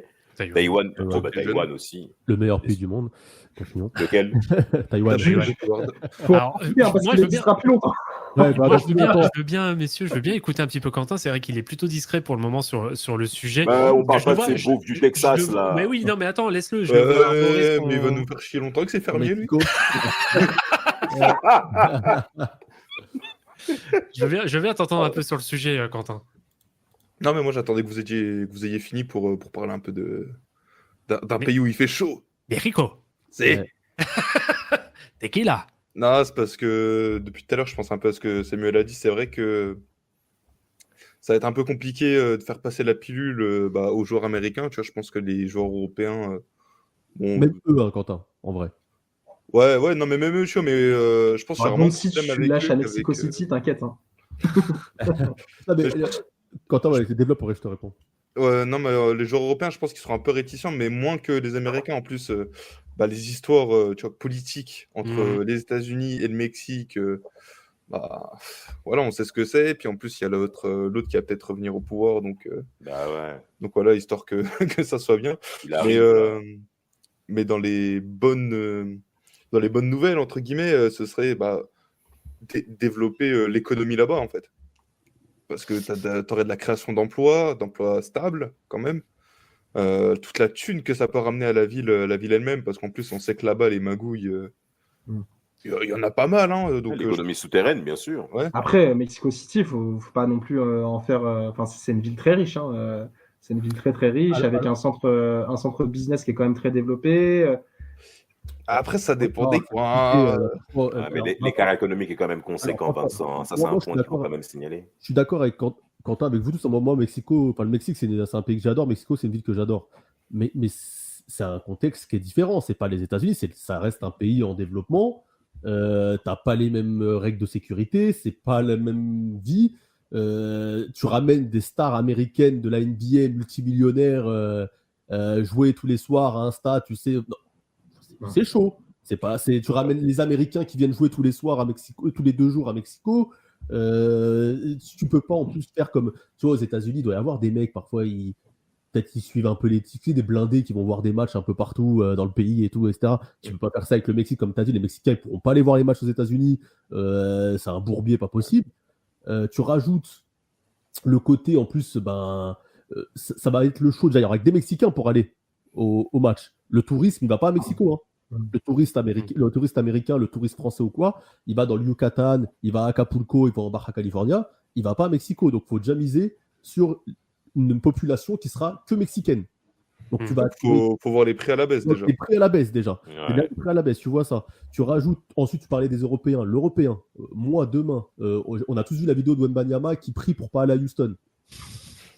T'es en top pour être à la draft. On te propose Mexico, je te dis que tu pries toute la soirée pour pas y aller. Hein.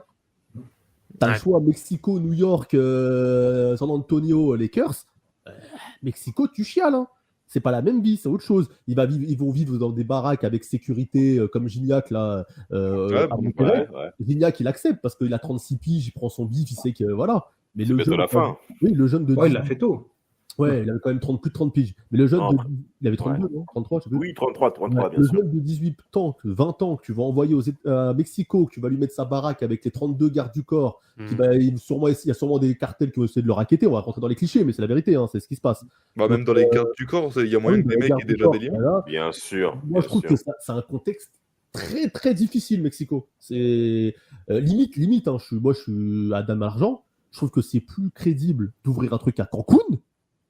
En vrai, d'ouvrir un truc à Cancun où tu te dis qu'il y a tout le temps des touristes à la donf, européens, américains, c'est une station balnéaire ultra touristique et tu te dis là, je peux mettre des prix de blindés parce que Cancun, c'est clairement... parce que j'ai la main économiquement. Il y a les keufs partout et là-bas, ça reste safe. Et c'est un peu le Las Vegas des États-Unis. Donc là, il y a un truc, pourquoi pas. Mexico, sur le papier, c'est beau. Hein. Franchement, sur le papier, je signe tout de suite.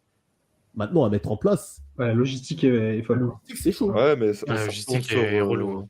Ça retombe sur des histoires de géopolitique. Et puis après, tous les problèmes de délinquance, dirons-nous. Les bouchons à Mexico, enfin, je sais pas si vous avez... Ah oui, les bouchons.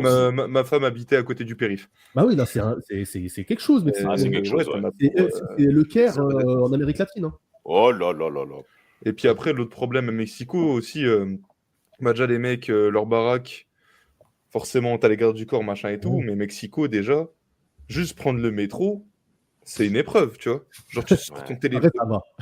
Non, mais attends, tu vois, bon, vas-y, je vais raconter ma vie, tu vois, mais une pote à ma femme, métro, elle a sorti son téléphone pour regarder l'heure. T'as 2 mecs qui l'ont suivi pendant 2 heures juste pour la raqueter, tu vois. Après, ça peut t'arriver à Paris, ça. Mais, ouais, ça peut arriver à Paris, tu vois, mais... oui, c'est sûr, c'est un autre contexte. Ouais, Et puis après, Mexico, centre-ville, enfin, vieille ville, tout ça, t'évites un peu d'y aller si t'es pas de là-bas. Enfin, c'est vrai qu'il y a plein de problèmes. Et justement, c'est con parce que, tu vois, comme j'ai dit, je pense que ça pourrait tellement développer l'économie et justement aider à ce que t'aies moins de problèmes de ce style. Mais je pense que le principal problème, enfin, le principal inconvénient, c'est vraiment la barrière culturelle. Je pense que c'est ça qui... Il parle espagnol, il parle français. Même pas forcément... globalisation culturelle, quand même. Ouais.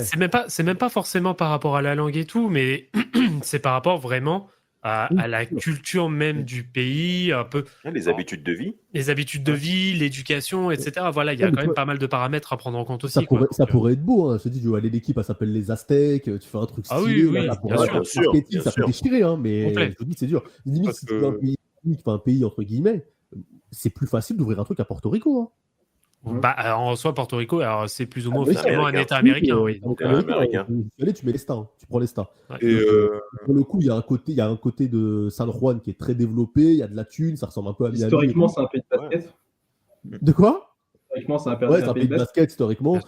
Pour moi, c'est limite plus facile, si tu veux vraiment faire un truc hispanique et tout, de le faire à Porto Rico. T'es à proximité en termes de distance, pareil, avec la côte Est. Du coup, pour vous, s'il n'y a pas de franchise à Mexico, c'est où qu'on les fout, les autres franchises? Moi, je sais, pour Quentin, on va aller aux îles Vierges. Hawaï, on la met. À Honolulu. Il y a 4 personnes dans la salle. Et si on pouvait reconstruire en même temps des piscines pour les jeunes nageurs. Ah non, justement, après, on se prive de jouer. Ah ouais, c'est vrai, ouais. Ah, mais tu vois, je me dis, tu vois, c'est parce qu'il aurait pu faire les JO, machin. Je pense que ça lui aurait mieux réussi les JO en natation qu'au basket. Mais c'est bizarre qu'ils y pensent pas à Porto Rico, hein, je sais pas pourquoi. Ah, après, ouais, je sais pas. T'es à 2 heures de Miami, hein, t'as 1 heure. Hein, c'est à côté. C'était pas très loin. Pour la côte Est, c'est. Jason Kidd, il a des origines portoricaines mexicaine, non? Jason Kidd ou portoricaine? Je sais pas, du tout, je sais pas. Je voulais revenir aussi sur l'histoire de la barrière de la langue. Oui. Tu vois, au final, je pense pas que ce soit un problème parce que tu regardes le foot, typiquement le foot en Europe, c'est pas un problème, tu vois. T'as des gars, Ndombele, tiens, par exemple, Ndombele, voilà. Le mec, il a fait France, après il a fait Angleterre, Italie, et là, il joue en Turquie, là. Ah, tu parles de Tony Ndombele, là, le genre de foot, là? Ouais, je parlais du foot. Oh, le parallèle. Quentin, au foot, ils ont l'habitude, c'est leur argent qui traîne tout, il y a plus... C'est l'Union européenne aussi. Ouais, c'est aux États-Unis, là, t'imagines le grand Renoir, là? Déjà, à Mexico, tu le repères, hein. Gringo, c'est fini, il est full mec, ça oui, cramé. Oui, je sais, ma femme, la fois qu'elle a vu un Renoir, elle avait 20 ans, tu vois. Oui, mais pour eux, déjà, t'es noir, t'es américain. Donc, déjà, c'est. Donc, tu vois l'équipe de 8 Renois et 2 Blancs là, à Mexico, tu les repères dans n'importe quel coin de la rue à Mexico. Hein, sais que c'est eux. Ils se baladent, ils vont pas boire un verre en boîte de nuit, tu les repères, hein, c'est fini. Hein. Non. C'est pas la même chose, le modèle européen. Non, mais c'est pas la même chose. Parler de la barrière de la langue. Laissez terminer Quentin dans sa démonstration. Non, c'était juste pour parler de la barrière de la langue. Tu vois, j'ai pris le cas de Ndombele parce que je sais pas, je pense à lui tout de suite et aux 60 millions que Tottenham avait mis dessus à l'époque. Mais tu vois, c'est parce que le mec, il a fait France, Angleterre, après il a été prêté en Italie, après il est parti à Galatasaray, là il est revenu en France. Donc, tu vois, après la barrière de la langue, c'est pas non plus. Non, mais comme a dit Vlad, c'est plus culturel en fait. C'est le Mexique, c'est un autre monde, c'est un autre univers. Et puis surtout, ce qu'il faut se dire aussi à côté, alors là, on parle en effet vraiment sur l'aspect sportif, mais par rapport à la culture aussi, c'est le mode de consommation. Est-ce que, alors après, je suis pas connaisseur du mode de consommation au Mexique. Est-ce que c'est très américanisé du coup? Est-ce que les Mexicains seraient prêts à payer entre guillemets des 1000 et des 100, bien sûr, Non. attention. Pour un match de basket. Voilà, Déjà, Surtout les que le Mexicains, le problème. Mexique, c'est un pays de foot, déjà. Hein. Faut le dire. Oh oui. Et Ouais. l'autre problème où je me dis, tu vois, c'est aussi au niveau du public. Oui. Parce que littéralement, tu vas voir un match de foot au Mexique, tu peux mourir. Ouais, non, il a raison. Parce que, Ouais, parce que les ouais. mecs pètent des câbles, ta bagarre générale, t'as 10 morts pour un match de Il foot. y a eu pas Moi- si longtemps que ça, il y a eu des débordements sur Ah, moi, ce j'ai match. vu un match de foot au stade de l'Aztec, là. Alors déjà, c'est autre chose, hein, pour moi. Et franchement, j'ai vu un match au Brésil, un match au Mexique. J'ai trouvé que les Mexicains étaient plus habités par le foot que n'importe quel pays que j'ai vu. Hein. C'est un vrai pays de foot. Hein. Ils sont non, c'est vraiment. sérieux. Hein. Et c'est sérieux, c'est de religion là-bas. Et même sport, troisième globalement, division. Hein. T'as dit quoi, Vincent? C'est un pays de sport globalement, hein, parce qu'ils Ouais, sont de avec sport le globalement. baseball, avec le catch, là, il y a le La CMLL. boxe. La Le boxe, ouais. CMLL, genre, ils font des shows à Mexico City. Oui. La salle de catch, elle est remplie. Ouais. Le tous les catch, dimanches. le catch, c'est énorme. Et elle est Rey Mysterio, elle est on l'aime remplie tous. plus que la VVE peut remplir une salle. Hein. Je veux dire, ils Mhm. remplissent des salles Ouais. comme la VVE tous les dimanches. Hein. Ils le font sans sourciller, quoi. Mais la NBA doit observer également ses points de sécurité par rapport en effet à ces joueurs qui sont sa valeur marchande en première ligne, soyons clairs. Quand tu rentres dans un marché dans lequel il y a une certaine forme d'instabilité en termes de sécurité, tu es obligé de prendre ça en Ah, mais de toute considération. façon, s'ils le font d'à base, ils auront pensé à tout. Hein. Nous, Ah, mais les j'espère- questions qu'on se pose, on est d'accord, on est j'espère d'accord. pour eux qu'ils y ont Mais regarde, tu vois. tu parlais de New York. Ah, Mais regarde, tu parlais de New York. On parlait de Stan Van Gundy qu'on a ici aujourd'hui avec le maillot, avec le drapeau. Son frère Jeff Van Gundy, on l'a vu traîner par terre. David Stern, ce genre de situation, ça lui faisait donner des palpitations au cœur. Après, moi, je me souviens très bien avec Indiana et Détroit, novembre 2004. On se souvient tous comment ça s'est passé. Donc, vous pensez sincèrement qu'une situation comme ça à Mexico, ça peut pas arriver? Mais il y a une franchise, moi, il y a une franchise à Mexico. Je pense que moi et Quentin, on ouvre à Baratakos là-bas. C'est déjà, Ah ouais, non, c'est on se met associés. Moi, je vais là-bas, moi, c'est sûr. Ah, mais gros, j'appelle belle maman, elle vient Ah, avec non, mais- nous, elle nous trouve un placement et tout. Hein. Déjà, moi, c'est un pays que je regarde toujours du coin de l'œil, tu vois. Genre, moi, il y a une franchise NBA. Voilà, donc tous ces points-là, ça a observé. Et, on va et en faire effet, un vous avez restaurant. raison. Je vous rejoins. Cancun, par exemple, serait une bonne porte, Bah, une première porte de sortie. pour moi, si on parlait de Las Vegas tout à l'heure, si tu pars vraiment sur le côté, franchement, et avec des Américains à Cancun. Ouais. Avec des Américains, c'est safe. Alors que Mexico, après ça va, ils ont pas dit Guadalajara, tu vois, mais Mexico. Ou Tijuana. Ouais, ou Tijuana, tu vois. Mais Mexico, ouais, je sais pas. En fait, en ayant été dans la ville, j'ai du mal à imaginer franchise NBA, quoi. Ou sinon, vraiment, ça va être les mecs limite, ils habiteront pas à Mexico, quoi. Ils dormiront à l'hôtel avant les matchs. Ça va être, tu vois, ça va être.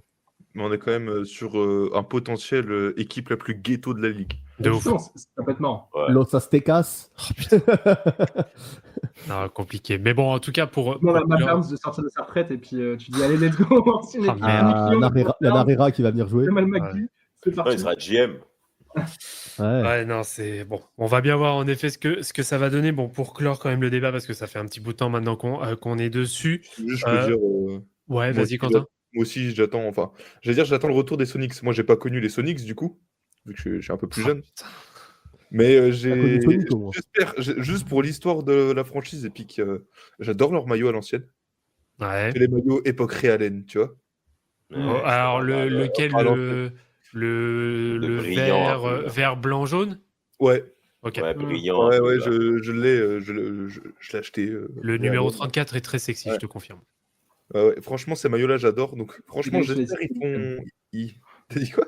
Ils vont se régaler sur les CD Edition, ça va vendre ça va vendre de des ouf. camions là. Et sur les trucs classiques, là, ils te ressortent époque Peyton et Kemp. Ça va s'arracher. Ouais. D'accord. Mais j'espère que s'ils remettent la franchise, ils remettent ces maillots-là, le maillot époque Realen, là, ça devait être 2007-2008, dans ces eaux-là. Ah, j'espère qu'ils remettent des petits. Ah non, un peu avant, parce que 2008, Un peu c'est avant, c'est un peu avant. qui arrive, ouais, 2006, 2006, c'est quand il y a mince, c'est quand il y a Mike G la balle, donc je crois que c'est 2006, 2004, 2005, 2006, ouais. Oh, putain. J'espère qu'ils remettent les maillots comme ça, et puis direct, tu remets la franchise là-bas, je veux des cérémonies de retrait de maillot. Oui, bah le fameux maillot où on a une légende de Seattle, hein, Jérôme James, hein, pour ceux qui ont la référence, hein, série de 2005 face aux Kings. Voilà, Ouais. voilà. J'adore ici aussi que OKC lâche le palmarès. Ah bah Parce ça, que techniquement, ils ont le palmarès. ce sera certain. Hein. Ils vont faire comme les Bobcats avec les Hornets. Hein, Oui. Oui, Ils vont être obligés. Ouais, eux, après, tu vois, ça va, il n'y a pas trop de palmarès à refiler. Ouais. Là, il y a quand même une bagousse. Bon. Ouais, là, il y a une petite bagousse pour le coup. Très bien. Donc, on est quand même d'accord que la future expansion qui devrait très certainement prendre lieu d'ici quelques temps, c'est un véritable tournant pour l'avenir de la Ligue. Pour le monde, Vladimir, le monde. Le monde, carrément. Ah ouais, c'est même plus américain aujourd'hui. Ouais. Très bien. Écoutez. Peut-être qu'en 2050, on aura une équipe à Londres. Comme c'est prévu. Même avant. Ou une équipe à Paris. Peut-être même avant. Ouais. À Bogota aussi, pendant qu'on y est, à Mexico, à Bogota. Peut-être que les mecs. À Paris, on les a déjà, les gars. On les a vus jouer cette année, l'année dernière. Ils vont encore jouer cette année, je pense. Oui, ils vont encore jouer cette année. Londres, je pense pas qu'ils soient en Euro. Non, ils sont pas en Euroleague, mais ils sont encore en Eurocup. Mais c'est sûr que moi, je pense que le rapprochement entre l'Euroleague et la NBA, il va se faire. Et puis l'Euroleague, ça va devenir une ligue fermée. Et puis ça va devenir une succursale. Ça, je pense que c'est une question d'année. Oui, c'est une question d'année parce qu'au vu notamment des conflits qu'il y a avec la FIBA, ça va forcément prendre ce tournoi-là, c'est certain. Moi, ce que je veux voir, c'est Nanterre qui rejoint la NBA, entre guillemets, et Vlad qui pourra dire j'ai joué pour une équipe NBA. Écoute, pour le moment, la Nanterre, ils sont plus vers la descente qu'autre chose. Là, donc, on rigole, par contre, mais ce que fait Paris, c'est très sérieux. En termes de marketing et tout, c'est très très sérieux. C'est un ancien NBA qui a. C'est l'ancien GM de je sais plus. Je suis à deux doigts d'acheter le maillot alors que je m'en bats les reins de leur équipe. Tellement en termes de marketing, c'est beau. Ils ont bien fait leur chose, sachant qu'il y a Thiago Splitter en tant que GM en plus là-bas. Ouais, en effet. À qui LeBron a mis un très beau contre en 2013. Voilà. Attends. On rappelle que c'est le titre volé. On rappelle qu'il avait marqué au Game 6. Le branle. Enfin bref, voilà pour le débat de cette semaine. Merci messieurs, ce qui va aussi clore notre épisode de la semaine. Donc avant qu'on se quitte, messieurs, ce que je vous propose, c'est un petit mot de la fin. Avant qu'on se quitte, je vous laisse. Allez-y, exprimez-vous, dites ce que vous voulez. Je déteste les Knicks, on en fait trop sur eux. Ils ont une grande gueule, ils font les mecs comme quoi ils arrivent en terrain conquis. Je veux les voir échouer, même avant mes Pacers, comme ça a été le cas printemps dernier. Avec le Heat qui les savate. Les Lakers, j'ai envie d'observer les role-players tels que Vanderbilt. Frère, on t'a dit un mot. Il y a la meuf qui est là pour grailler la mon pote. Je vous emmerde. En fait, Damas, les Lakers, il faut juste dire qu'ils jouent le titre. Au bout d'un moment, ça suffit. Ah bon? Les Lakers jouent le titre, messieurs. Et Dilo doit être tradé au plus vite. Voilà. Contre Brandon Ingram. Continue. Vas-y, Samuel. Les Lakers jouent le titre. Ok, très bien. Le mot de la fin, c'est ça. Ouais, très bien, ok. Quentin? Vassell All-Star et fuck Jabari Smith. Voilà, ça mérite d'être clair. Et toi, Vincent? Spurs Pain. Ouais. Ça dépasse pas les 30 victoires, hein, je vous l'annonce. Si ça va dépasser les 30. Et Chris Paul aux Lakers à la fin de la saison. Voilà. Oh waouh, putain. Si les Lakers gagnent le titre, moi et Quentin, on ouvre un bar à tacos à Mexico avant le lancement de la franchise. Voilà. J'ai cru que tu allais dire un autre type de bar, mais ouais. On va s'arrêter là. On va pas aller plus loin. On l'appellera El Cabron, le bar. El Cabron. Écoutez. El Pequeño Cabron. Écoutez, messieurs, merci pour ce nouvel épisode. Alors, je sais pas combien de temps on a enregistré. Je pense qu'on a fait une grosse 1h30 pour le coup. Ouais. Merci à vous. On se dit à la semaine prochaine. Bien sûr, n'oubliez pas merci à Damas. Voilà. Mais quel gamin. T'es vraiment qu'un saltimbanque. Hein. Je te l'ai dit tout à l'heure et je te le redis. Hein. N'oubliez pas de nous suivre sur les réseaux sociaux, que ce soit sur Instagram, sur Twitter, enfin X et TikTok, Forever Podcast, le podcast, valable aussi sur toutes les plateformes de streaming, ainsi que sur YouTube, un format vidéo disponible. Et Vincent, si tu as de la promo à faire, vas-y, c'est le moment ou jamais. Bon, j'ai rien à promouvoir là en ce moment. Ok. Ça va. À part mon propre compte, merci, au revoir. Exactement. Écoutez, parfait. Merci une nouvelle fois, Vincent, d'avoir accepté l'invitation. On se dit à la semaine prochaine pour vous tous. Et n'oubliez pas surtout que la vie est une fête. Ciao, ciao.